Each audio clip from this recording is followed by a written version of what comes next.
রাধে রাধে বন্ধুরা, এক্সপ্লোর ওয়ার্ল্ডের নতুন আরেকটি ভিডিওতে আপনাদের স্বাগতম। অনেকে জিজ্ঞাসা করেন বৃন্দাবনে প্রেমানন্দ মহারাজকে কীভাবে দর্শন করব, উনি কখন পরিক্রমা মার্গে আসেন। চলুন আজকে 2 মিনিটের ভিডিওতে সব ক্লিয়ার করে দেব। মহারাজজি প্রতিদিন ভোর 3:30 থেকে 4টার মধ্যেই পরিক্রমা মার্গে পদযাত্রা শুরু করেন। রাস্তাটা হলো সেই হিট রাধাকেলি কুঞ্জ থেকে নিধিবন রাজ পর্যন্ত। আপনি যদি দর্শন করতে চান তাহলে আপনাকে অবশ্যই 1 দিন বা 2 দিন আগে বৃন্দাবনে চলে আসতে হবে এবং ভোর 2টো থেকে 2:30টার মধ্যে পরিক্রমা মার্গে চলে যেতে হবে। কেলিকুঞ্জ আশ্রমের সামনে ভিড় একটু কম থাকে, ওখানে দাঁড়ান।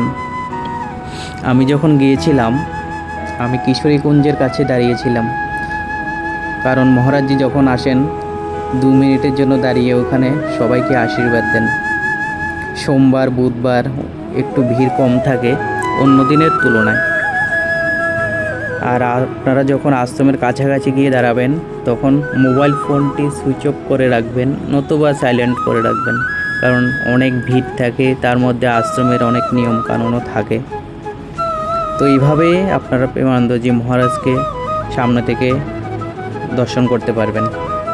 আর হ্যাঁ, দর্শন করার পর প্রেম মন্দিরে ভোরের আরতি দেখতে কিন্তু একদম ভুলবেন না, কারণ প্রেম মন্দিরে ভোরের আরতি খুবই সুন্দর। তো বন্ধুরা, ভিডিওটা ভালো লাগলে লাইক শেয়ার সাবস্ক্রাইব করতে কিন্তু একদম ভুলবেন না। আমার মতো আপনাদেরও যদি বৃন্দাবনের সব ভিডিওর গাইড চাই তাহলে কমেন্টে অবশ্যই রাধে রাধে লিখুন।